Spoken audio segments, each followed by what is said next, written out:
Hello my dear student, welcome to you my YouTube channel. आज जो video मैं आपके लिए लेकर आया हूँ, ये वीडियो राष्ट्रीय उपलब्धि सर्वेक्षण 2021 का जो नास टेस्ट पेपर का जो सेट नंबर 3 है उसका 100% फुल सॉल्यूशन मैं आपको प्रोवाइड करवाने जा रहा हूं।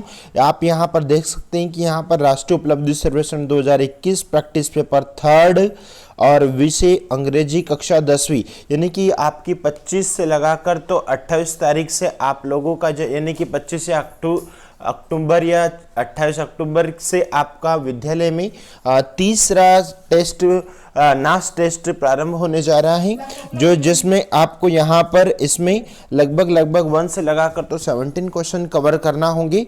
तो यहाँ पर आज जो वीडियो हम प्रोवाइड करवा रहे हैं ये अंग्रेजी का है और आप इनके प्रत्येक क्वेश्चनों को अपने नोटबुक में लिख लीजिएगा, ताकि आप उन बच्चों के बीच में जिनसे आपका कंपटीशन है आप अच्छा परफॉर्मेंस कर सके। इसी उद्देश्य के साथ में हम आपको ये वीडियो बच्चों प्रोवाइड करवाने जा रहे हैं। तो यहाँ पर इसमें भी वही आपके सेम प्रोसेस रहेगा जैसा कि हमने विगत बाकी के सभी सब्जेक्ट के फुल सॉल्यूशन यानी कि 5 विषयों का फुल सॉल्यूशन आपको जो सेट नंबर 2 का प्रोवाइड करवाया था, ठीक वैसे ही सेट नंबर 3 के फुल सॉल्यूशन आपको हम प्रोवाइड करवाने जा रहे हैं। ठीक है, तो यहाँ पर हम देखेंगे बच्चों की पहला जो क्वेश्चन आपको आ रहा है, इस पहला क्वेश्चन आपको अनसीन पैसेज का क्वेश्चन आ रहा है। तो आइए हम सबसे पहले इस अनसीन पैसेज को समझने का प्रयास करते हैं और उसके बाद में इससे रिलेटेड जितने भी सारे क्वेश्चंस जो बनते हैं उनका सॉल्यूशन हम निकालेंगे। ये देखते हैं हम क्वेश्चन नंबर फर्स्ट। यहाँ पर क्वेश्चन नंबर जो 1 से लगाकर तो 6 तक के क्वेश्चनों का आंसर आपको देना है, यानी कि इन्हीं क्वेश्चनों से या इसी प्रकार के ऑब्जेक्टिव क्वेश्चन आपको आने वाले परीक्षा में, अर्धवार्षिक में, प्री बोर्ड और वार्षिक परीक्षा में 40 नंबर्स के ऑब्जेक्टिव क्वेश्चन आपको इन्हीं क्वेश्चनों से बन रहे हैं। तो आइए देखते हैं हम पहला passage. Read the story and answer the following question given below. पहला जो पैसेज है आपको इस पैसेज को हम समझने का प्रयास कर रहे हैं। Once there lived a potter in a village। किसी जगह पर lived a potter in a village, एक गांव में एक कुम्हार रहता था। His mother, wife and his only son were also living with him in a small hut। और उसके साथ में उसकी माँ, उसकी पत्नी और उसका एक छोटा सा बालक यानी कि उसका पुत्र उसके साथ में उस छोटी सी झोपड़ी के अंदर रहता था। The wife of the potter, यानी कि जो कुम्हार जो था उसकी पत्नी, used to quarrel with her mother in law, जो उसकी सास से यानी कि वह उसकी माँ से हमेशा झगड़ा करती रहती थी। द पोटर वाज अनहैप्पी, अब जो कुम्हार जो था उनको देखकर बहुत ही अनहैप्पी फील करता था, यानी कि वह उनसे खुश नहीं था। बट किंतु helpless about his wife attitude, किंतु वह उसकी पत्नी की अभिरुचि के बारे में उसकी सहायता असहनीय था, उसको वह सहन नहीं कर पाता था। The quarrels were getting more and more frequent day by day, जो उन दोनों के बीच में दिन ब दिन बहुत ही ज़्यादा समस्याएं बढ़ती जा रही थी। One day the potter built a small 1 room hut near his home. एक दिन उस पोटर ने यानी कि उस कुम्हार ने उसके पास में बगल में एक छोटी सी झोपड़ी, जो कि उसके मकान के पास में उसने एक छोटी सी झोपड़ी बनाई। And shifted his mother to the hut, और अपनी माँ को उसमें उसने रहने के लिए शिफ्ट कर दिया। His wife made a small earthen pot to supply food for the old lady। जो उसकी पत्नी होती थी यानी कि जो कुमार की जो पत्नी होती थी, एक छोटा सा मिट्टी का जो बर्तन होता था, उस छोटे से बर्तन में वह उसकी पत्नी में उसको खाना रखकर उस ओल्ड लेडी को यानी कि उसकी माँ को देती थी। एवरी डे, प्रत्येक दिन, the old lady had to wait at the door of the kitchen for food. और प्रत्येक दिन वो जो वृद्ध महिला थी वह उसके दरवाजे पर यानी कि रसोई घर के दरवाजे पर भोजन के लिए इंतजार करती थी। Her daughter in law used to drop the leftover food into the pot. और जो उसकी बहू, डॉटर इन लॉ मतलब यानी कि जो उसकी बहू जो होती थी वह प्रत्येक दिन थोड़ा बहुत कुछ भोजन, जो बचा कुचा जो भोजन होता था वह उसके सामने उसके छोटे से मिट्टी के बर्तन में रख दिया करती थी। The potter son watched this activities of his mother. जो पोटर का जो एक छोटा सा बालक था वह भी उस प्रत्येक एक्टिविटीज को जो उसकी माँ उसकी दादी के साथ में जो करती थी उसको वह बहुत ही अच्छे से वॉच करता था, देखता था। He liked his grandma very much. वह उसकी दादी को बहुत ज़्यादा पसंद करता था। One day he began to make a pot. एक दिन उसने, उस छोटे से बच्चे ने एक छोटा सा मिट्टी का बर्तन बनाया।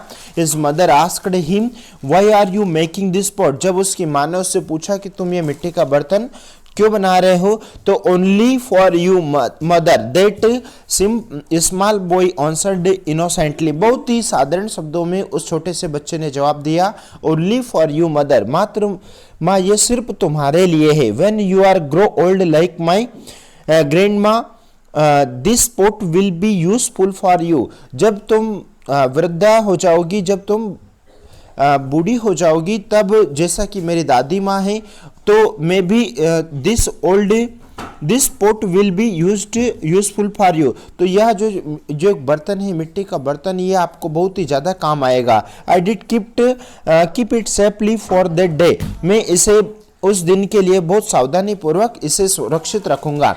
The words only for the mother keep ringing in the ears of the daughters in law. ये जो उस बच्चे ने इस प्रकार के जो शब्द कहे उसकी माँ को, ये शब्द उसकी बहू के यानी कि उसकी दादी की जो बहू यानी कि उस छोटे से बच्चे की माँ की कानों में ये शब्द बार बार रिपीट होते जा रहे थे। This made her think about her behaviour towards her mother in law, कि किस प्रकार से उसकी माँ ने यानी कि उसकी माँ ने उसकी दादी के साथ में किस प्रकार का व्यवहार किया, जो उसे बार बार उसके लिए उसने अच्छा व्यवहार नहीं किया और वो दुखित हुई। सी रिलीज्ड हर ट्रीटमेंट। जब वह बीमार हो गई तो उसने ट्रीटमेंट कराया, उसका इलाज कराया। And apologise to the old lady. और उस वृद्धा महिला से उसने माफ़ी मांगी।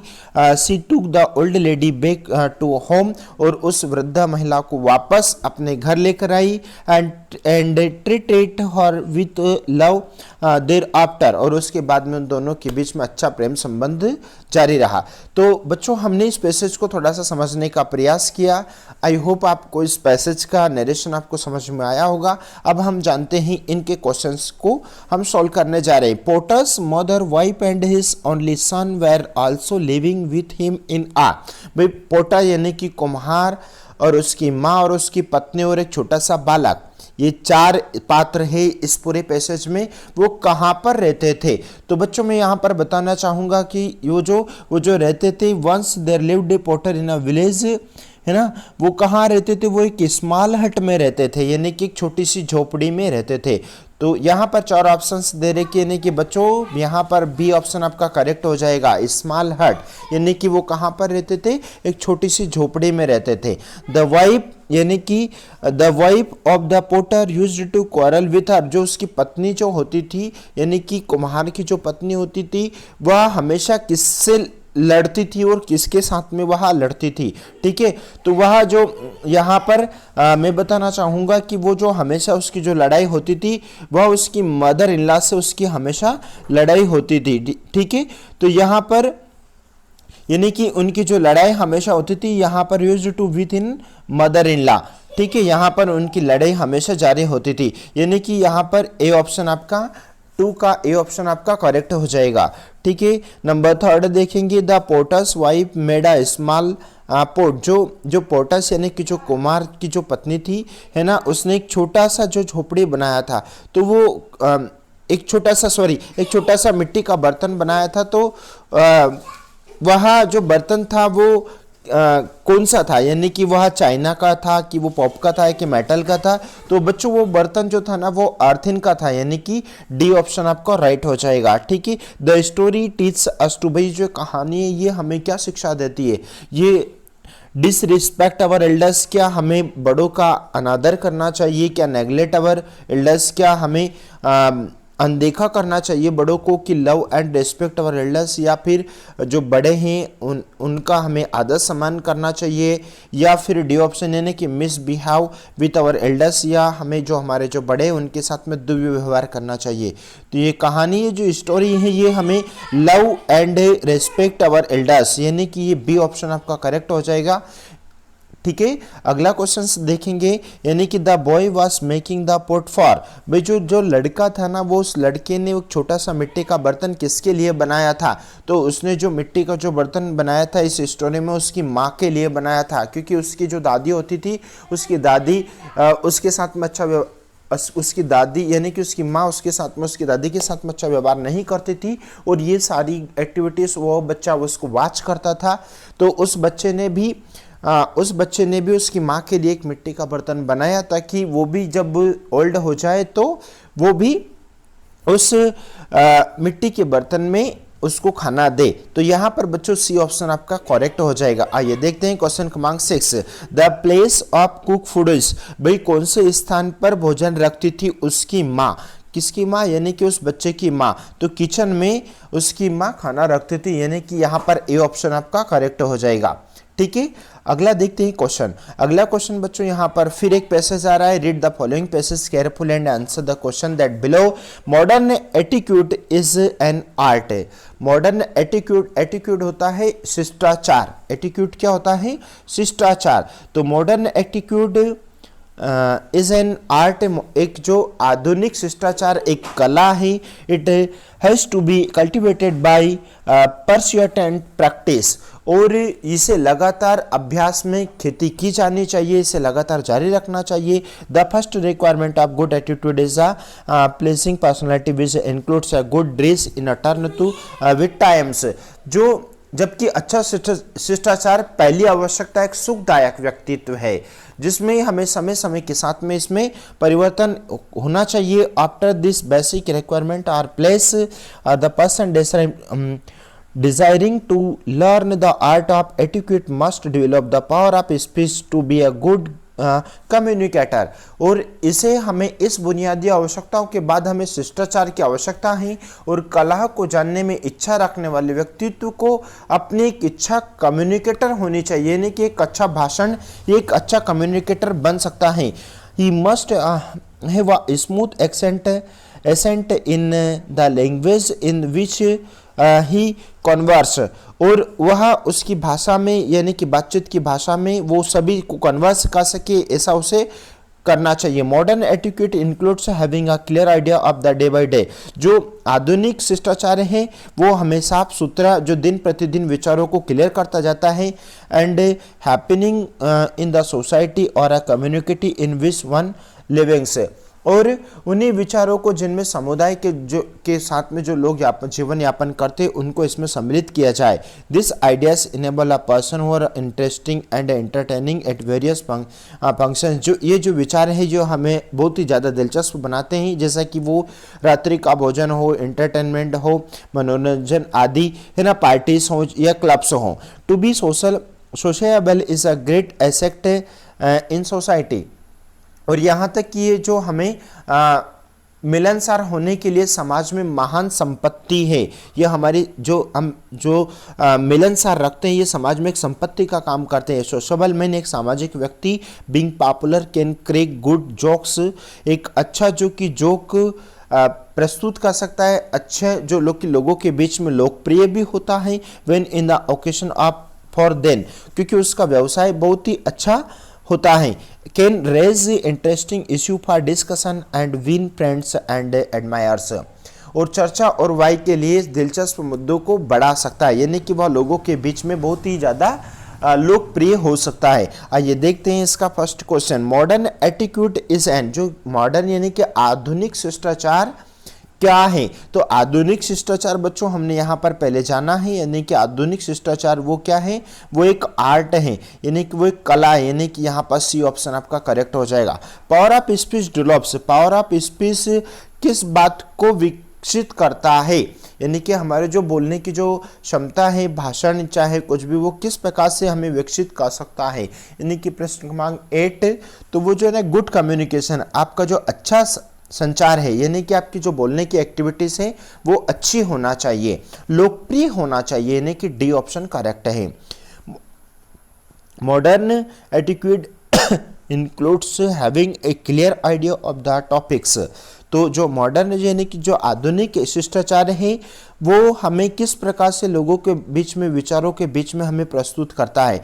तो यहाँ पर प्रश्न क्रमांक 9 का आंसर बन जाएगा, यानी कि डे बाय डे, यानी कि दिन प्रतिदिन, यानी कि बी ऑप्शन आपका राइट हो जाएगा। नंबर 10 देखेंगे, being famous means to be. तो भाई फेमस यानी कि प्रसिद्ध का मतलब क्या हो रहा है, भाई जो प्रसिद्ध हो रहा है ना उसका मतलब हमें यहाँ पर समझाना है। यानी कि प्रश्न क्रमांक 10 यानी कि प्रसिद्ध का मतलब होता है पॉपुलर, यानी ठीक है, यानी कि सी ऑप्शन आपका बच्चों करेक्ट हो जाएगा। बट माय डियर स्टूडेंट, मैं आपको कहना चाहूँगा कि यदि आप चैनल पर नए हैं तो आप चैनल को सब्सक्राइब करके रख लीजिए। आने वाले सभी सब्जेक्ट का 100% रियल सॉल्यूशन आपको हम प्रोवाइड करवाएंगे, और आने वाली जो भी परीक्षाएं आपकी आ रही हैं, यानी कि अर्धवार्षिक, प्री बोर्ड, वार्षिक परीक्षा, उन सभी के इंपॉर्टेंट क्वेश्चन का सॉल्यूशन भी हम आप तक पहुंचाएंगे। ठीक है, इससे रिलेटेड यदि आपको और भी किसी का सॉल्यूशन यदि आप चाहिए तो हमें कमेंट बॉक्स में कमेंट करें और चैनल को लाइक करें, दोस्तों मित्रों में शेयर करें। आइए देखते हैं नेक्स्ट क्वेश्चन। प्रश्न क्रमांक 12 है, to be a sociable is a great in society. तो यहाँ पर यानी कि जो सामाजिक व्यक्ति जो होता है वो समाज में किस प्रकार से महान बन सकता है और किस प्रकार से वो महान होता है। ठीक है, यानी कि प्रश्न क्रमांक 12, प्रश्न क्रमांक 12 का यहाँ पर ए ऑप्शन आपका राइट हो जाएगा, यानी कि एसेस्ट। और एसेस्ट मतलब होता है बच्चों यहाँ पर संपत्ति। एसेस्ट मीन्स क्या होता है, संपत्ति। ठीक है, अगला क्वेश्चन देखेंगे, यानी कि क्वेश्चन क्रमांक 13। तो यहाँ पर एक हल्का सा एक पैसेज दे रखा है, यानी कि अच्छी तरह से ये शो नहीं हो रहा है, बट फिर भी हम इसे समझने का प्रयास करेंगे। ठीक है, तो इनको क्वेश्चनों का हम सॉल्यूशन आपको प्रोवाइड करवा रहे हैं, हालांकि वो सही से शो नहीं हो रहा है। तो वो क्या कह रहा है, क्वेश्चन क्रमांक 13, the given advertisement is sing the attention. आप जो यहाँ पर जो ये विज्ञापन है, ये कि जो विज्ञापन दिया गया है हमें किस बात के लिए सावधान कर रहा है ना, और यदि जो विज्ञापन वो देखने में किस प्रकार का व्यक्ति उसमें लग रहा है, यानी कि प्रश्न क्रमांक 13। तो बच्चों यहाँ पर इस जो चित्र में जो चित्र का जो दिया गया है, ये जो एक ओल्ड व्यक्ति हमें इस इमेज के माध्यम से हमें पता चल रहा है कि वो जो है एक ओल्ड एज का व्यक्ति है। यानी कि यहाँ पर आपका जो प्रश्न क्रमांक जो यहाँ पर यंग बॉयज एंड गर्ल्स, यानी कि माफ़ी चाहूँगा, यहाँ पर जो यदि इमेज को हम देखेंगे तो इस इमेज को देखकर हमें ऐसा आभास हो रहा है कि यहाँ एक यंग मैन और एक गर्ल्स है, यानी कि आपका यहाँ पर प्रश्न क्रमांक जो 13 है, प्रश्न क्रमांक 13 का राइट आंसर बन जाएगा सी ऑप्शन आपका करेक्ट हो जाएगा, सी, यानी कि young boys and girls.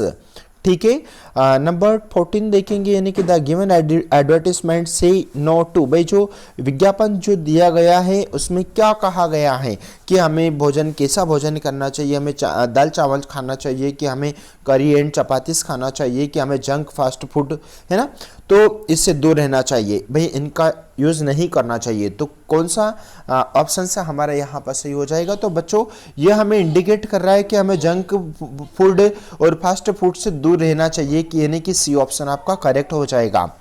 Next number 15 देखेंगे। नेक्स्ट नंबर 15 है, home made food comes with a double bonus. जो घर पर जो रसोई बनती है या भोजन बनता है वो हमें किस प्रकार से दोगुना हमें लाभ देता है, यानी कि क्वेश्चन क्रमांक 15, यानी कि वो moms love and nutritional value, यानी कि जो हमारा जो घर का भोजन है वो उसमें माँ का प्यार या प्रेम होता है, न्यूट्रिशनल वैल्यू यानी कि उसमें पोषण बहुत अधिक ज़्यादा होता है, यानी कि बच्चों यहाँ पर आपका डी ऑप्शन करेक्ट हो जाएगा, डी।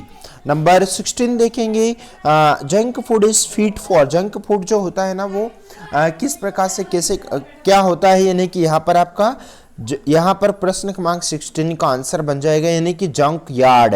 ठीक है, यानी कि बी ऑप्शन आपका करेक्ट है। नंबर 17 देखेंगे, अनवेलकम गेस्ट स्टैंड फॉर।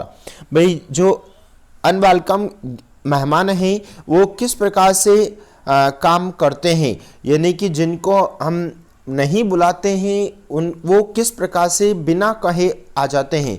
तो उन्हें क्या कहा गया है, यानी कि उन्हें डिसीज कहा गया है, कि उन्हें नेबरहुड या फ्रेंड्स या रिलेटिव्स, यानी कि डिसीज मीन्स होता है बच्चों यहाँ पर रोग, है ना, और नेबर मीन्स पड़ोसी, फ्रेंड मतलब मित्र, रिलेटिव्स मीन्स रिश्तेदार। तो यहाँ पर आपका राइट आंसर बन जाएगा, राइट आंसर बन रहा है आपका डिसीज, यानी कि ए ऑप्शन 17 का ए आपका राइट हो जाएगा, 17 का ए आंसर।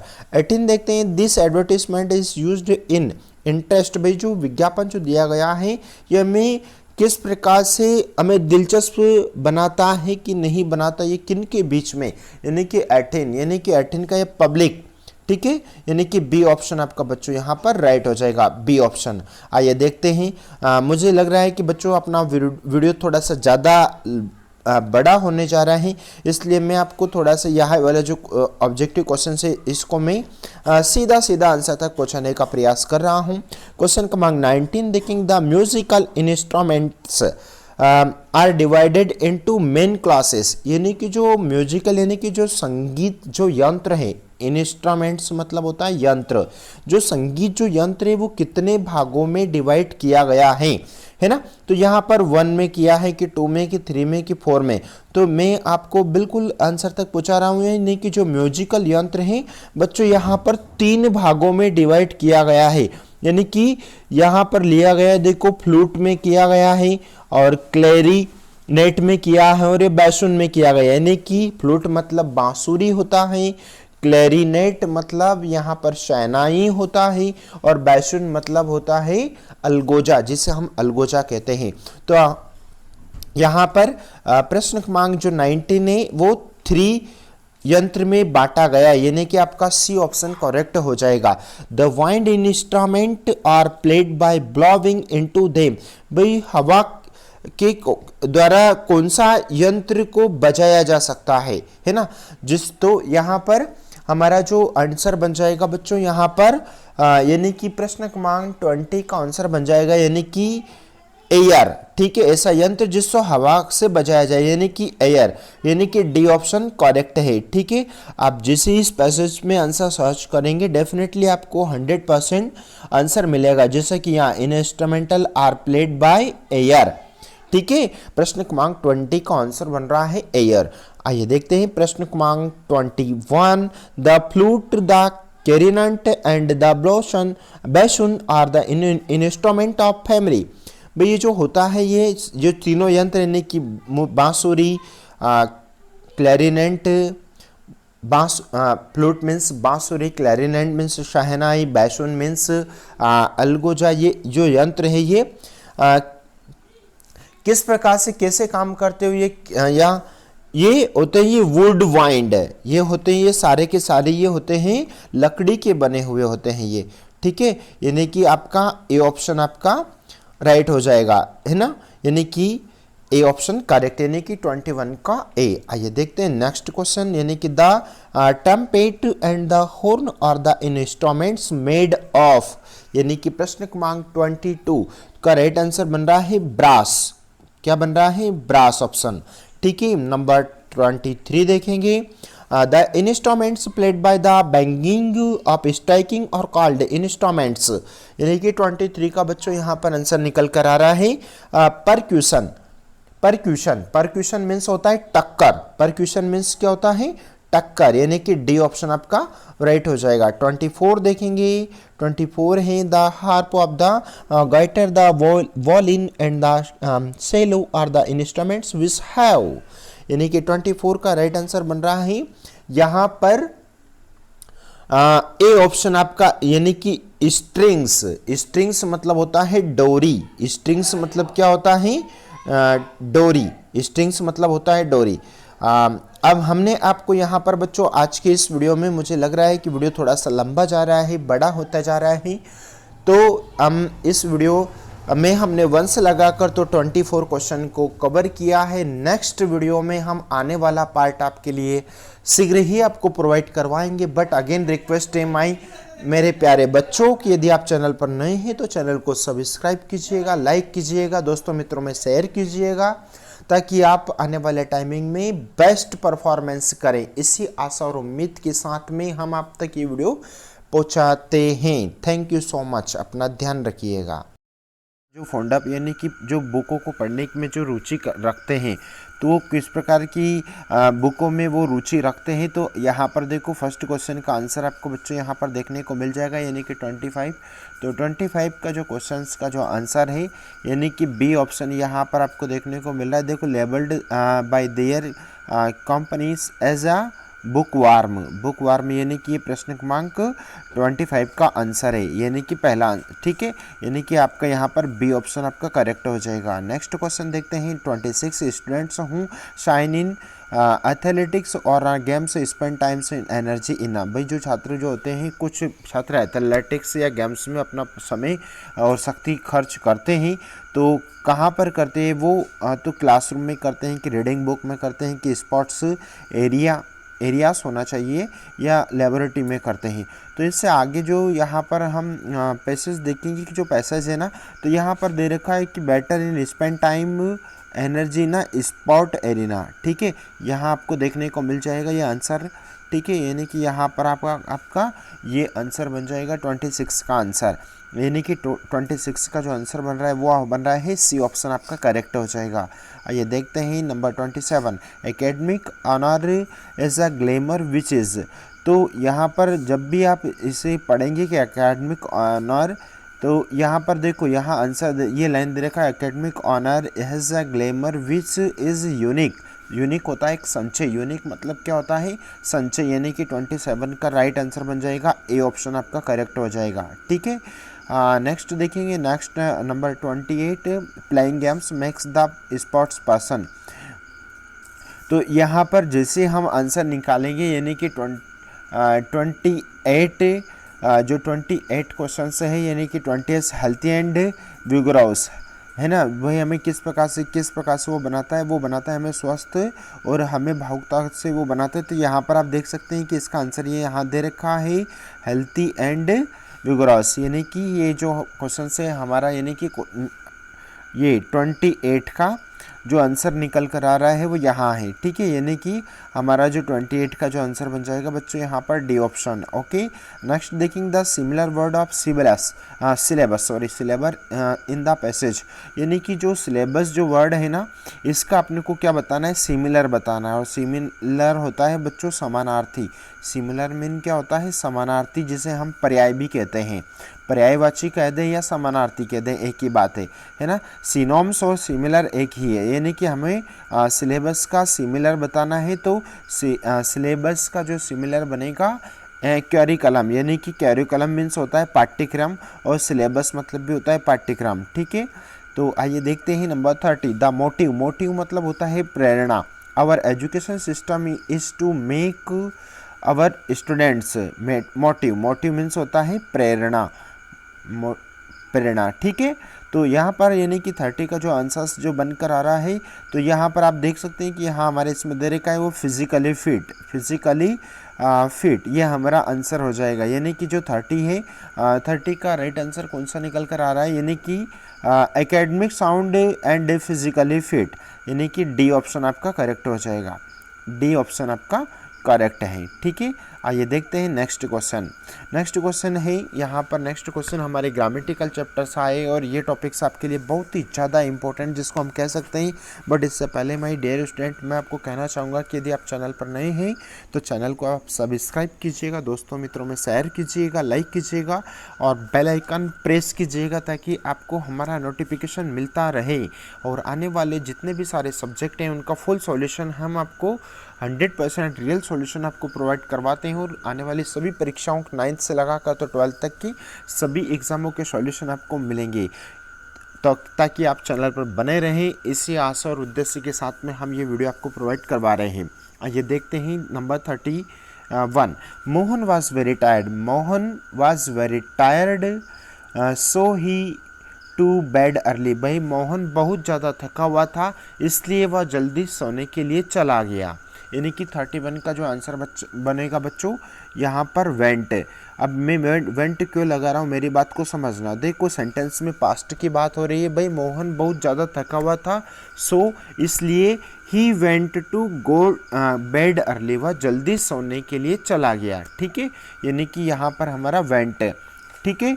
गो हमारा V1 है, गोइंग फोर्थ फॉर्म है और गॉन थर्ड फॉर्म है, और वेंट यानी कि सेकंड फॉर्म, जिसे हम कहते हैं सेकंड फॉर्म, मतलब 31 का ए ऑप्शन राइट है।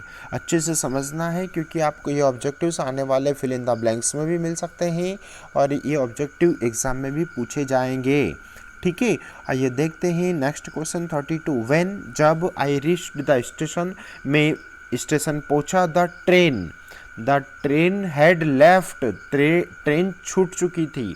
भाई जैसे ही जब मैं स्टेशन पहुंचा तो ट्रेन छूट चुकी थी, यानी कि हैड लेफ्ट का यूज़ होगा यहाँ पर, ओनली लेफ्ट का यूज़ नहीं होगा और हैज़ लेफ्ट का भी नहीं होगा, विल हैव लेफ्ट का भी नहीं होगा। राइट आंसर बनेगा हैड लेफ्ट, छूट चुकी थी, ठीक है। यानी कि सेंटेंस में पास्ट की बात हो रही है, इसलिए बच्चों इस सेंटेंस में हम हैड लेफ्ट का यूज़ करेंगे और लीव का सेकेंड फॉर्म होता है या थर्ड फॉर्म होता है लेफ्ट। ओके, नेक्स्ट देखेंगे 33। वी हैव, तो वी हैव मैं बोलना चाहूँगा कि हैव जो है ये हैव हमारी हेल्पिंग वर्ब है, और ये हेल्पिंग वर्ब यदि आपने टेंस पढ़ रखा है तो ये प्रेजेंट परफेक्ट टेंस की हेल्पिंग वर्ब है। आई वी यू दे के साथ में हैव का यूज़ होता है, ही शी इट और नेम के साथ में हैज का यूज़ होता है। यहाँ सेंटेंस में वी आया है इसलिए हैव आया, और हैव के साथ में बच्चों 100% यदि हैव आ रहा है तो उसके साथ में हमेशा पास्ट पार्टिसिपल यानी कि थर्ड फॉर्म, पास्ट पार्टिसिपल मतलब क्या होता है, मैन वर्ब की थर्ड फॉर्म, यानी कि थर्ड फॉर्म कौन सी बन रही है आपकी, यानी कि 33 की थर्ड फॉर्म कौन सी है, वॉन आपकी थर्ड फॉर्म है, ठीक है। यानी कि ये V1 है यानी कि फर्स्ट फॉर्म, ये विंस यानी कि सिंगुलर, और ये विनिंग यानी कि फोर्थ फॉर्म। राइट आंसर बन जाएगा बी। देखते हैं नेक्स्ट वन, यानी कि सोनू एंड मोनू, सोनू और मोनू बहुत अच्छे मित्र हैं, वही बहुत अच्छे मित्र हैं। मैं क्या कह रहा हूँ, मेरी बात को समझना, मेरे शब्दों को पकड़ना। मोनू और सोनू बहुत अच्छे मित्र हैं, यानी कि भाई दोनों बहुवचन की बात हो रही है ना, एक से अधिक की बात हो रही है, इसलिए बच्चों यहाँ पर आर का यूज़ होगा, ठीक है। और यदि यहाँ पर एक की यदि बात होती तो मैं इज़ लगाता, यदि यहाँ पर ओनली एक नाम होता तो फिर मैं, है ना, तब भी मैं इज़ लगाता, लेकिन यहाँ पर आई आता तो फिर मैं एम लगाता, और पास्ट की यदि बात होती तो मैं वाच का यूज़ करता। लेकिन सेंटेंस में भाई मोनू और सोनू अच्छे मित्र हैं, यानी कि प्रेजेंट कंटिन्यूस का उदाहरण बन रहा है ये, और प्रेजेंट कंटिन्यूस का उदाहरण बन रहा है, मतलब आपका सी आंसर करेक्ट होगा। आइए देखते हैं 35 क्या कह रहा है, you run fast you can win the race. जब तक आप तेज़ नहीं दौड़ेंगे तब तक आप रेस नहीं जीत सकते। मतलब यहाँ क्या कह रहा है सेंटेंस, आपका सेंटेंस कह रहा है जब तक या तब तक। सेंटेंस की भाषा को समझना, सेंटेंस की भाषा क्या हो रही है, नहीं कि जब तक यदि आप तेज़ नहीं दौड़ोगे तो आप रेस नहीं जीतोगे, ठीक है। यानी कि यहाँ पर बच्चों इसमें इफ़ का यूज़ होगा, ठीक है। यहाँ पर सेंटेंस में इफ आएगा, ठीक है, यानी कि ए आर्टिकल सबका राइट है, सॉरी ए ऑप्शन। नंबर 36 देखेंगे सर, श्रीमान जी प्लीज़ 36 यानी कि आंसर जो बन रहा है, यानी कि 36 का आंसर बनेगा मे आई कम इन, है ना सर। श्रीमान जी प्लीज़ मे आई कम इन, मैं अंदर आ सकता हूँ, कृपया मैं अंदर आ सकता हूँ, यानी कि 36 का आंसर बन जाएगा डी ऑप्शन आपका करेक्ट। यानी कि 37 देखेंगे, इज़ अ गुड एक्सरसाइज, यानी कि swimming is a good exercise, तैरना एक अच्छा अभ्यास है, तैरना एक अच्छा अभ्यास है, ठीक है। यानी कि यहाँ पर 37 का जो आंसर बन जाएगा वो बन जाएगा स्विमिंग, ठीक है, यानी कि B option correct. I threw away the chair, यानी कि आपका जो क्वेश्चन है, मैंने टूटी कुर्सी को फेंक दिया। I threw away the broken chair, भाई यहाँ पर काम फिनिश हो गया है, और फिनिश हो गया मतलब मैन वर्ब की थर्ड फॉर्म यानी कि ब्रेक, ब्रोक, ब्रोकन। V1 है, ये ब्रेक्स बहुवचन और फोर्थ फॉर्म यानी कि ब्रोकन है थर्ड फॉर्म। मैंने टूटी कुर्सी को फेंक दिया, मैंने कार्य जो था मेरा कार्य फिनिश हो गया है, समाप्त हो गया है, मैंने टूटी कुर्सी को फेंक दिया, ठीक है। यानी कि 38 का राइट आंसर बनेगा ए ऑप्शन आपका करेक्ट। It for 2 days। देखो यहाँ पर जैसे ही फॉर देखने को मिलता है या सिंस देखने को मिलता है तो मैं क्लास में भी बच्चों को यही मोटिवेट करता हूँ कि आप यदि सेंटेंस में आपके फॉर आ रहा है, फॉर आ रहा है मतलब आपके सेंटेंस प्रेजेंट परफेक्ट कंटिन्यूस की ओर जा रहा है, और प्रेजेंट परफेक्ट कंटिन्यूस की ओर जा रहा है मतलब स्पष्ट आपको समझ में आ रहा होगा कि यहाँ पर आपका जो 39 का आंसर बन जाएगा डी ऑप्शन, यानी कि हैज़ बीन। मैं बोलना चाहूँगा आई वी यू दे के साथ में हैव बीन का यूज़ होता है, ही शी इट और नेम के साथ में हैज़ बीन का यूज़ होता है। यहाँ पर सेंटेंस में ईट आया था इसलिए has been raining for 2 days, 2 दिन से वर्षा हो रही है, 2 दिन से वर्षा हो रही है, यानी कि आपका correct answer D option. But my dear student, again request करना चाहूँगा, चैनल पर नए हैं तो चैनल को सब्सक्राइब कीजिएगा, दोस्तों मित्रों में शेयर कीजिएगा, लाइक कीजिएगा, बेल आइकन प्रेस नहीं किया तो ताकि हमारा नोटिफिकेशन आपको मिलता रहे उसे प्रेस कीजिएगा। आइए देखते हैं next question number 40। Question number 40 है एज सुन एज, यानी कि जैसे ही the teacher entered the class the students stands आना चाहिए, स्टैंडिंग, स्टूड या टू स्टैंड, यानी कि 40 का जो आंसर्स जो बन रहा है स्टूड। भाई यहाँ पर सेंटेंस भाई जैसे ही टीचर यानी कि शिक्षक क्लास में प्रवेश किया वैसे ही बच्चे खड़े हो गए। अब यहाँ पर जो सेंटेंस यानी कि पास्ट की बात सेंटेंस में हो रही है, इंटर्ड का यूज़ हो रहा है वर्ब, तो यहाँ पर हम स्टूड का यूज़ करेंगे, ठीक है, स्टूड का यूज़ करेंगे, यानी कि 40 में राइट आंसर बन जाएगा सी ऑप्शन, ठीक है। यहाँ आपका एक प्रयोग भी है, नो सोनर देन, मैंने क्लास में बहुत अच्छे से समझाया भी और पढ़ाया भी है। नो सोनर देन के स्थान पर एज सुन एज का प्रयोग और एज सुन एज के स्थान पर नो सोनर देन का प्रयोग, ठीक है।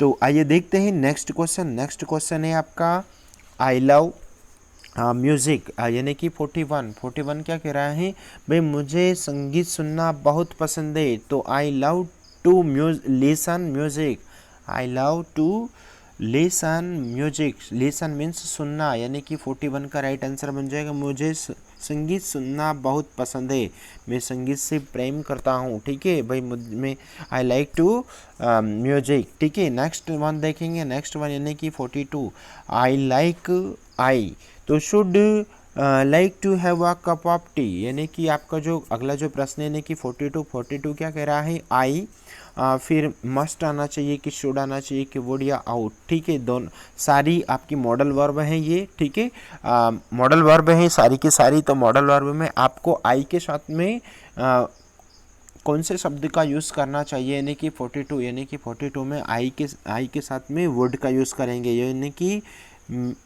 आई would like to have a cup of tea, मुझे एक कप चाय चाहिए। भाई यहाँ पर चाहिए का अर्थ निकल रहा है और इसलिए यहाँ पर हम सेंटेंस में वुड का यूज़ करेंगे, वुड, यानी कि बी ऑप्शन करेक्ट। नंबर 43 देखेंगे यू, फिर मस्ट आना चाहिए कि शुड वुड या आउट, ठीक है, यानी कि 43 का क्वेश्चन देखेंगे, यानी कि यू आउट टू, यानी कि यह हेल्पिंग वर्ब है ये भी, ठीक है, एचवी वर्ब, और ये सारी की सारी मॉडल हेल्पिंग वर्ब के अंतर्गत आती है। We out to obey our your parents, आपको अपने माता पिता की आज्ञा का पालन करना चाहिए, यानी कि 43 का राइट आंसर बन जाएगा आउट टू। यदि आउट टू नहीं होता ना तो यहाँ पर हम वी शुड का यूज़ करते हैं या मस्ट का यूज़ करते हैं, लेकिन सेंटेंस में आउट टू आया इसलिए हम डी ऑप्शन राइट करेंगे। आइए देखते हैं number 44 the traffic does not start the signal is green, भाई सिग्नल हरा होने तक ट्रैफिक शुरू नहीं होता है, सिग्नल हरा होने तक ट्रैफिक शुरू नहीं होता है। भाई जब तक सिग्नल हरा नहीं होगा ना तब तक ट्रैफिक शुरू नहीं होगा, यानी ठीक है, आवागमन जारी नहीं होगा, यानी कि जब तक या तब तक, यानी कि अब आपको समझ में आ रहा होगा, यानी कि 44 का अंटिल मीन्स होता है जब तक या तब तक, ठीक है, यानी कि आपका ए ऑप्शन करेक्ट हो जाएगा। नेक्स्ट वन देखेंगे 45 the frog jumped into the well, भाई मेंढक कुएं के भीतर के कूदा, प्रपोजिशन वर्ड, सही प्रपोजिशन का यूज़ कीजिएगा, ठीक है, यानी कि 45 का जो राइट आंसर बन जाएगा वो क्या बन रहा है इनटू द वेल, मेंढक कुएं के भीतर कूदा, के भीतर, और इनका यूज़ कब होगा, इनका यूज़ भी मे के में होता है बट बिगर प्लेसेस के साथ में इनका यूज़ होगा, इनटू यानी कि के भीतर, इनटू का मतलब होगा के भीतर की ओर प्रयोग होता है या अवस्थाएं चेंज होती है तब भी। मैंने क्लास में इनटू का प्रयोग बताया भी है। देखते हैं यानी कि जहाँ पर अवस्थाएं बदलती है, जैसे कि water turns into the ice, यानी कि पानी का बर्फ में बदलना, अवस्थाएं चेंज होती है तब भी हम इनटू का यूज़ करते हैं। एट का प्रयोग मे के अर्थ में, बट जहाँ पर स्मॉलर प्लेसेस हो या फिर टाइम हो वहाँ पर ऑन यानी कि उसकी ऊपरी सतह पर स्पर्श हो वहाँ पर हमेशा ऑन प्रपोजिशन वर्ड का यूज़ करेंगे। समझ में आ रहा होगा आपको, यानी कि इनटू यहाँ पर आएगा। The frog jumped into the well, मेंढक कुएं के भीतर कूदा। नेक्स्ट वन देखेंगे 46 द पैसेंजर्स यानी कि यात्री, सीट द ड्राइवर यानी कि बिहाइंड, बिहाइंड मीन्स होता है बगल में, ठीक है, बिहाइंड मीन्स पीछे, बिलो मीन्स भी पीछे, अबो मीन्स ऊपर और इन फ्रंट यानी कि सामने बगल में, ठीक है। अब यहाँ पर यानी कि हमारा जो राइट आंसर निकल रहा है वो राइट आंसर क्या आएगा, यात्री भाई ड्राइवर के बगल में बैठे, बिहाइंड, यानी कि डी ऑप्शन आपका राइट हो जाएगा, यानी कि आपका 46 का आंसर निकल रहा है डी। नंबर 47 देखेंगे, डिस्ट्रीब्यूट करना, डिस्ट्रीब्यूट करना मतलब बांटना। द स्वीट्स यानी कि मिठाइयाँ, द चिल्ड्रन भाई मिठाइयाँ बच्चों के बीच में बांटिए, भाई मिठाइयाँ बच्चों के बीच में बांटिए। तो मैं यहाँ पर बोलना चाहूँगा बच्चों की, यहाँ पर चिल्ड्रन यानी कि बहुत ज़्यादा हो रहे हैं, यानी कि 47, और जहाँ पर है ना किसी दो की यदि बात हो तो वहाँ पर बिटवीन का यूज़ होता है, बट अमंग यानी कि ज़्यादा, है ना, मोर देन वन और टू, है ना, पर्सन्स तो यूज़ आपको अमंग का करना है, बट यहाँ पर भाई किसी एक या दो व्यक्ति की यदि बात होती तो फिर हम बिटवीन लगाते, लेकिन यहाँ पर चिल्ड्रन भाई मिठाइयाँ बच्चों के बीच में बांटो, के बीच में अमंग, ठीक है। फॉर मतलब होता है के लिए और एट यानी कि मैं, ठीक है, और बिटवीन का अर्थ भी होता है के बीच में, बट यहाँ पर बिटवीन यानी कि एक या दो पर्सन आए तब बिटवीन का यूज़ होता है। अमंग का यूज़ कौन सी कंडीशन में होता है, जब एक से अधिक हो तब वहाँ पर हमेशा अमंग का यूज होगा।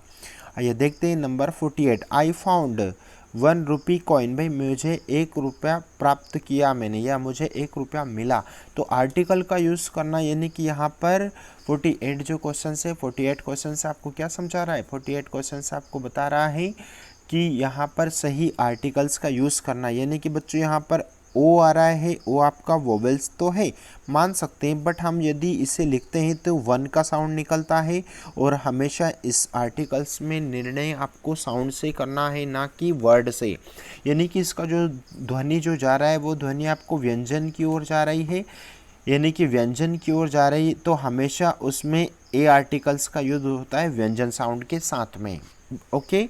और यदि आपका साउंड यहाँ पर स्वर ध्वनि होता तो फिर मैं यहाँ पर एन का यूज़ करता, बट मेरे सेंटेंस में 1 रुपी कॉइन, भाई मुझे 1 रुपया मैंने प्राप्त किया, ठीक है, तो यहाँ पर मैं ए आर्टिकल्स का यूज़ करूँगा, मतलब ए ऑप्शन करेक्ट है। आइए देखते हैं नेक्स्ट वन, यानी कि question number 49, mister Ramesh is honest man, mister Ramesh एक ईमानदार आदमी है, एक ईमानदार आदमी है, यानी कि 49 भी आर्टिकल्स का क्वेश्चन है, और आर्टिकल्स का क्वेश्चन यानी कि यहाँ पर ऑनेस्ट में हॉनेस्ट नहीं पढ़ रहा हूँ मैं, ऑनेस्ट पढ़ रहा हूँ, ऑनेस्ट, ठीक है, यानी कि मिस्टर रमेश एक ऑनेस्ट ईमान व्यक्ति है, यानी कि एन आर्टिकल्स मैंने अभी कहा आपको, यानी कि यदि आए यानी कि स्वर वर्ण आए तो वहाँ पर हमेशा स्वर वर्ण के साथ में बच्चों एन आर्टिकल्स का यूज़ होगा, यानी कि आपका बी ऑप्शन करेक्ट हो जाएगा, बी ऑप्शन आपका करेक्ट है।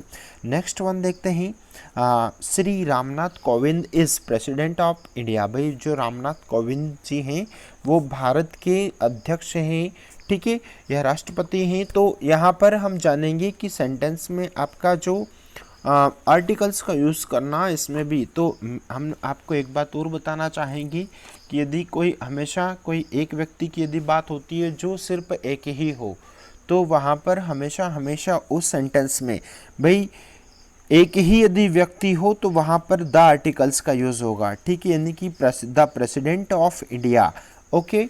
तो इससे हमने आपको यहाँ पर आपको इस वीडियो में 25 से लगाकर तो 50 क्वेश्चन को कवर किया है बच्चों। अब इससे आगे का जो वीडियोस हैं ये यानी कि 51 से लगाकर तो 70 क्वेश्चन को हम नेक्स्ट पार्ट में आपको प्रोवाइड करेंगे। बट माय डियर स्टूडेंट, मैं आपसे अगेन रिक्वेस्ट करना चाहूँगा कि यदि आप चैनल पर नए हैं तो चैनल को सब्सक्राइब कीजिएगा बच्चों, क्योंकि हमारी प्रत्येक वीडियो में बहुत ज़्यादा मेहनत लगती है और हमारा प्रयास यही है कि हमारे बच्चे अच्छे अंक प्राप्त करें। इसी आशा और विश्वास के साथ में थैंक यू सो मच। अपना ध्यान रखिएगा। थोड़ा यानी कि मैं क्या बोल रहा हूँ, स्कूल में सोनाली के कुछ ही दोस्त हैं, यानी कि यहाँ पर हमारा जो आंसर बन रहा है बच्चों यानी कि बी ऑप्शन आपका करेक्ट हो जाएगा, यानी कि फ्यू ऑप्शन आपका राइट है। नेक्स्ट वन देखते हैं यानी कि 52, do you have book on history, do you have book on history. तो यहाँ पर भी हमारे सामने 4 ऑप्शन है, मच, मैनी, फ्यू या एनी। ठीक है, तो यहाँ पर भी हमारे सामने 4 ऑप्शन में से कोई एक आंसर अपने को निकालना है। क्या आपके पास इतिहास पर कोई किताब है? डू यू हैव यानी कि ये सेंटेंस है, इंटरोगेटिव सेंटेंस है बच्चों। डू यू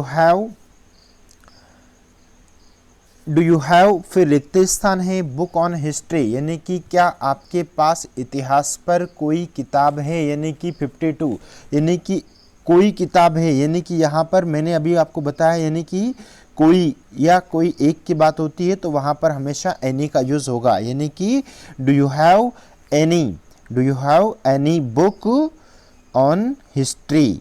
नेक्स्ट वन देखेंगे यानी कि 53, Anil goes to school day, यानी कि एवरी मतलब होता है प्रत्येक, ईच मीन्स भी प्रत्येक, एनी मीन्स कोई और सम मतलब कुछ। ठीक है, तो Anil goes to school day यानी कि जो 53 का जो आंसर बनेगा यानी कि एवरी डे। भाई अनिल प्रत्येक दिन स्कूल जाता है, अनिल प्रत्येक दिन स्कूल जाता है, आपका करेक्ट आंसर बन जाएगा यहाँ पर ए ऑप्शन आपका राइट हो जाएगा। ठीक है, नेक्स्ट वन देखेंगे 54, वी फिर रिक्त स्थान है, पे अवर टैक्स। ठीक है, तो माइट मीन्स सकता हूँ या कैन मतलब सकना, मस्ट यानी कि चाहिए, मैं मतलब सकता हूँ। ठीक है, तो यहाँ पर भी 4 ऑप्शंस दे रखे हैं बच्चों, तो वी ऑप्शन से हमारा यानी कि 54, तो 54 का राइट आंसर निकल रहा है यानी कि must, we must pay our tax, हमें अपने करों का भुगतान करना होगा, हमें अपने करों का भुगतान करना होगा, मतलब आपका राइट आंसर बन रहा है C option correct. Next one देखेंगे यानी कि Mount Everest is the peak होता है चोटी। ठीक है, अब माउंट एवरेस्ट इज द, तो यहाँ पर एक बात मैं बोलना चाहूँगा बच्चों कि यदि किसी सेंटेंस में यदि द आता है रिक्त स्थान के पहले, मतलब आपका सेंटेंस वो एडजेक्टिव वर्ड तो बनता है बट वो एडजेक्टिव बनेगा सुपरलेटिव एडजेक्टिव वर्ड है। ठीक है, यानी कि highest, Mount Everest is the highest peak, यानी कि यहाँ पर हमारा जो 55 का आंसर बन रहा है यानी कि सी ऑप्शन करेक्ट। ठीक है, समझ में आ रहा होगा। हाई यहाँ पर ये पॉजिटिव डिग्री है, ये कॉम्परेटिव है ना, और एज हाई एज ये भी पॉजिटिव के अंदर लिया जाता है, बट यहाँ पर सुपरलेटिव यानी कि राइट आंसर है आपका C option correct, highest. Mount Everest सबसे ऊंची चोटी है। ठीक है, सबसे ऊंचा पर्वत है। ठीक है, नेक्स्ट वन देखेंगे, द टी इज रिक्त स्थान हॉट टू ड्रिंक, यानी कि चाय बहुत ही ज़्यादा गर्म है, पीने में बहुत ही ज़्यादा गर्म है। अब मैं यहाँ पर आपको एक बात बोलना चाहूँगा कि यदि किसी सेंटेंस में देखो यहाँ पर टू आया है, ठीक है, तो यहाँ पर इससे पहले यानी कि इस सेंटेंस में हेल्पिंग वर्ब के बाद में 100% टू ये एक दूसरे के पूरक सेंटेंस वर्ड है, यानी कि ये कनेक्टर वर्ड है। टू के साथ में हमेशा टू का यूज़ होता है, जैसा कि हम सो के साथ में दैट का यूज़ करते हैं। ठीक है, वैसा भी नो सोनर के साथ में हम देन का यूज़ करते हैं, ठीक वैसा ही ये जो टू के साथ में ये वाले टू का यूज़ होगा। मतलब आपको आंसर समझ में आ रहा होगा, चाय इतनी गर्म है कि पी नहीं सकता, यूँ भी अपन कह सकते हैं। यानी कि टू अपने आप में एक नेगेटिव वर्ड भी है, यानी कि 56 का राइट या करेक्ट आंसर बन रहा है बच्चों, ए ऑप्शन आपका करेक्ट हो जाएगा। ठीक है, ए ऑप्शन आपका राइट आंसर। नेक्स्ट वन देखेंगे यानी कि 57 प्लीज कृपया switch the on the light या ऑफ द लाइट या अप ऑन द लाइट। ठीक है, तो यहाँ पर भी 57 में हमारे सामने 4 ऑप्शंस दे रखे हैं, यानी कि करेक्ट आंसर बन जाएगा कृपया स्विच ऑफ। स्विच ऑफ होता है, ठीक है, ये वाला ऑफ तो के है ना, ऑफ यानी कि का की के, इन मतलब में, अपॉन मतलब ऊपर, ठीक है, और ऑफ मतलब यहाँ पर स्विच ऑफ यानी कि का अर्थ में भी होता है, लेकिन टेक ऑफ करना या स्विच ऑफ करना या, ठीक है, वहां पर इसका यूज होगा। मतलब कि यहाँ पर आपके इस सेंटेंस में स्विच ऑफ है ना, बंद करना, ठीक है, बंद करना के साथ में इसका प्रयोग करेगा। सारे के सारे प्रपोजिशन वर्ड है ये, ठीक है, यानी कि आंसर बन रहा है please switch off the light, कृपया लाइट बंद कर दीजिए। ठीक है, नेक्स्ट वन देखेंगे यानी कि 58 जो ही इज पुअर, फिर उसके बाद में ऑनेस्ट, भाई वह गरीब है, वह गरीब है किंतु ईमानदार है, भाई वह गरीब है किंतु ईमानदार है।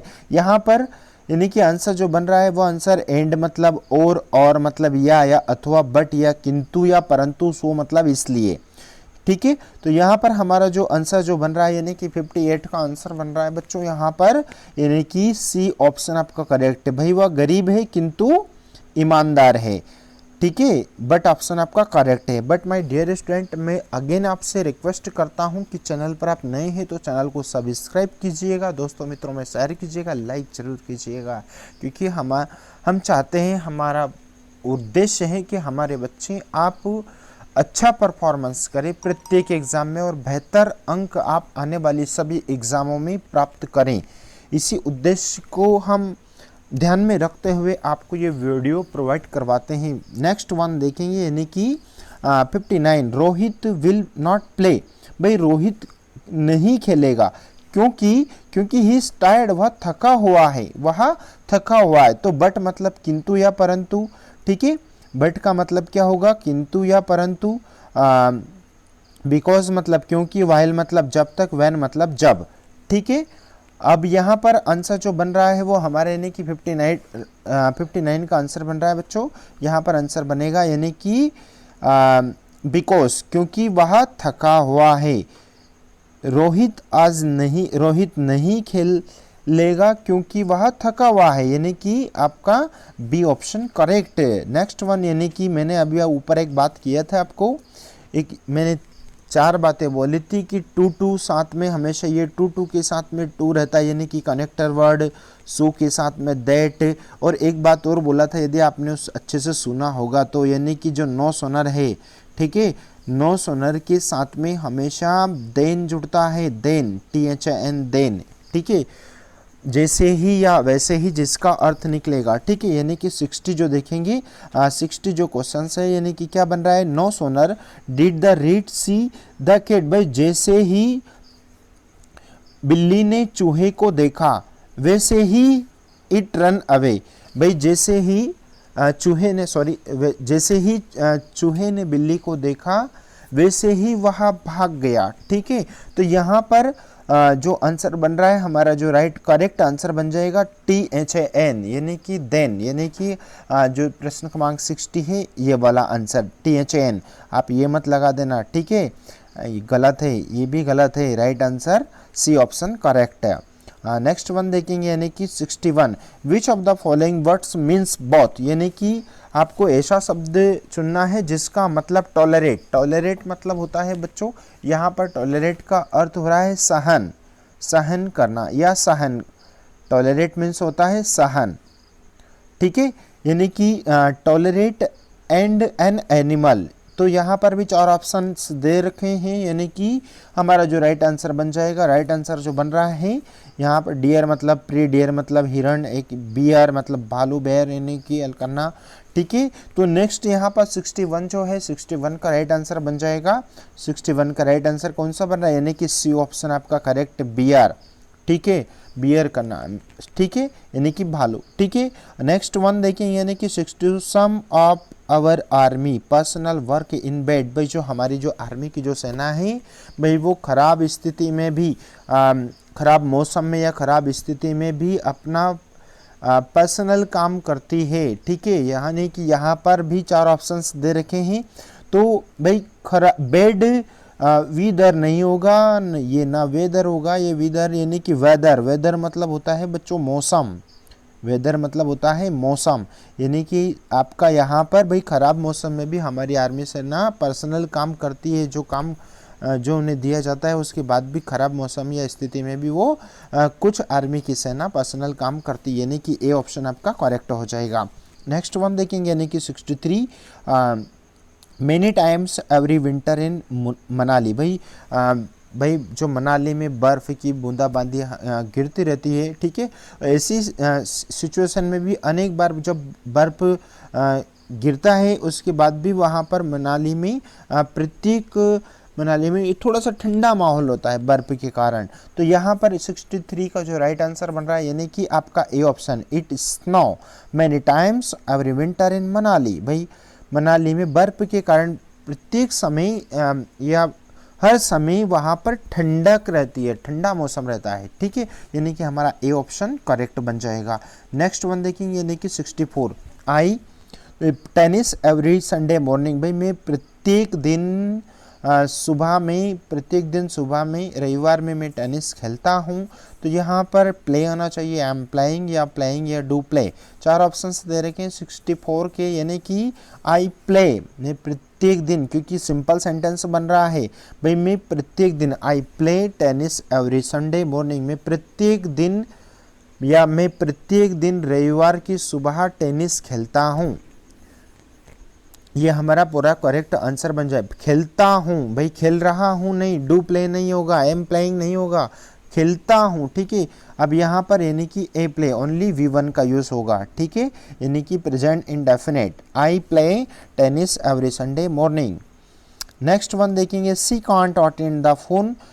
भाई उसने फ़ोन उपस्थित नहीं किया, यानी कि उसने फ़ोन अटेंड नहीं किया क्योंकि सी रिक्त स्थान, और उसके बाद में रिक्त स्थान के बाद में चार ऑप्शन से इज़ हैविंग ए बाथ, क्योंकि वह बाथ में थी, यानी कि स्नान कर रही थी।